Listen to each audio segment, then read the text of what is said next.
Over the past few weeks, I had been experiencing a lot of self-doubt. I quit my job back in August to go full-time into entrepreneurship, to build my coaching company, my online education company, etc. And money has been a challenge. I self-funded this whole experience by taking money out of the stock market, putting it into a savings account so that I could have runway to have complete control over my schedule to build something out of thin air. It's been a roller coaster since the start, but recently I've started to really see my bank account dipping, and especially with tax season coming up, my mind has been on overcharge or overtime, and I've been overthinking and thinking in the past, and almost kind of gave up multiple times. And I just remember waking up one day and being like, am I really gonna make it? Am I good enough to do this? Maybe I'm not as special as I thought I was. And these thoughts would start to consume me and take control. It wasn't until I recently had a meeting with my life coach. She's amazing. And during that conversation, she asked me a series of questions through which I figured out I have two choices. I could get a job. Getting a job is always an option, and some people would argue that is the logical option in my situation. But I don't want that to be a part of my story, because every hero goes through this adventure. And this is something I read in a book called The Expert Secrets by Russell Brunson, and also another book called The Hero's Two Journeys. During your journey, you're going to have this new opportunity, and then through that new opportunity, you're going to face conflict. And at some point during your conflict, every hero faces the point of no return. Now imagine you're on an airplane and there's about a half a tank of gas left and you're halfway from here to Hawaii. It wouldn't make sense to go backwards. You just go straight to Hawaii. So with that said, I had two choices, and through that conversation, I decided for me, what was best for me was to call this my point of no return and go full on in making my business work. And for me, I believe that's going to be the most powerful journey, because it's going to require more courage, more faith, more persistence, more tenacity. And it also allows me to serve as an example for anyone else who is thinking about starting something on their own. Now, what's the worst case scenario? Because you have to be responsible, logical, and not just purely emotional. The worst case scenario is my bank account goes to zero, flatlines. I'm not able to pay my rent.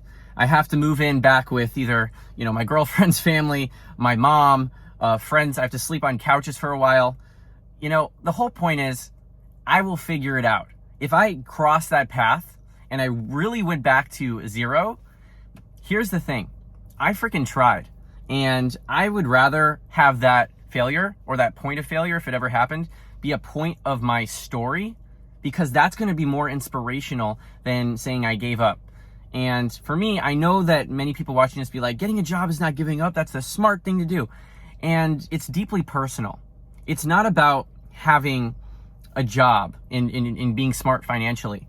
It's about proving to myself, this why is so deep. And I'm sure that if you're watching this, you have the same thing in you.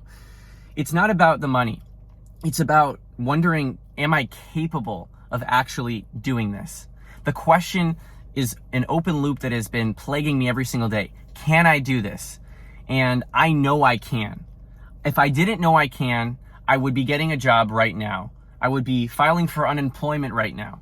But I know with my deep heart that before I run out of money, I will have enough clients to sustain myself, because I know I can serve people to my fullest extent when I'm full focused, when I don't have a side job, when I'm 100% present.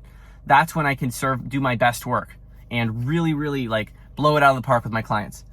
And I know that if I keep on going down this path, I will be successful. But I wanted to just share this, that self-doubt is something that plagues everyone. And it's okay. It's okay to have these thoughts, because really what's happening is our body's just calling for love. It wants something. And when your brain says it's doubting or wondering if you could do it, it just needs something. What it needed from me was a plan. If I had a plan that was, really A to Z and made sense, and then I was making progress towards that plan, then I would not freak out so much. I was kind of running like a hamster without any structure. But now I've made that plan for myself, and that plan is going to be executed in the next few weeks, and I will have clientele by then. I'm not worried whatsoever, and everything is going to be okay. How can you figure out what the self-doubt actually means for you? It's never bad. All it is saying that your body has dived into a realm of uncertainty, and it just needs a little bit of extra thoughtfulness and a little bit of extra love from you. I promise everything is going to be okay. I know it's going to be okay for me.